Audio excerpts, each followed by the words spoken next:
Bonsoir, Monsieur le Président, Monsieur le Ministre, chers collègues. Cet amendement vise à transférer des crédits du programme désendettement de l'État et d'établissements publics de l'État vers le programme Opérations en capital intéressant les participations financières de l'État à hauteur d'1 milliard d'euros. Il vise à réinvestir dans la société Engie près de 65% de ce que le gouvernement a décidé de céder en part publique en septembre 2017. Cette démarche s'inscrit dans une volonté pour l'État français d'être investi économiquement dans le secteur de l'énergie. Engie étant le 3e plus grand groupe mondial dans ce secteur, nous considérons, et je suis sûre que vous nous rejoindrez sur ce point, qu'il est primordial que l'État conserve ses participations financières chez Engie. Nous proposons que le projet de loi de finances 2018 porte cette volonté de réengager l'État dans le secteur. Nous refusons l'abandon par l'État de ces secteurs stratégiques pour des raisons purement financières et de court terme. Quand l'enjeu de la transition énergétique est partagé par tous, il faut s'en donner les moyens et donc je vous appelle à voter cet amendement. Merci.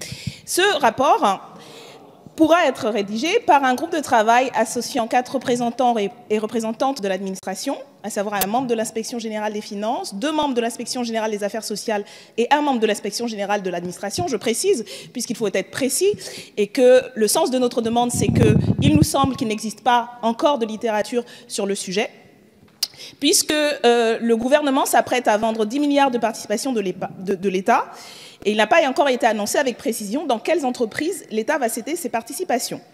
Le commissaire aux participations de l'État, Martin Vial, a remis au gouvernement une liste d'entreprises stratégiques pour lesquelles la cession d'actifs n'est pas recommandée. Ainsi, les entreprises liées à la souveraineté nationale, comme celle de la défense, Thales, du nucléaire, Areva ou de l'énergie EDF, et les entreprises de services publics, la Poste, la SNCF, la RATP, sont considérées comme incessibles. Mais cette liste semble incomplète, voire incohérente. Pourquoi, si l'énergie est un secteur stratégique, sanctuariser EDF, dans lequel l'État est partie prenante, et non pas Engie, dans lequel l'État a déjà acté la baisse de sa participation? La même incohérence s'interroge à propos de la Poste, qui est sanctuarisée, et d'Orange, qui ne l'est pas. La capacité de l'État à avoir une vraie vision stratégique cohérente est essentielle, au moment notamment où nous devons annoncer la transition écologique de l'économie.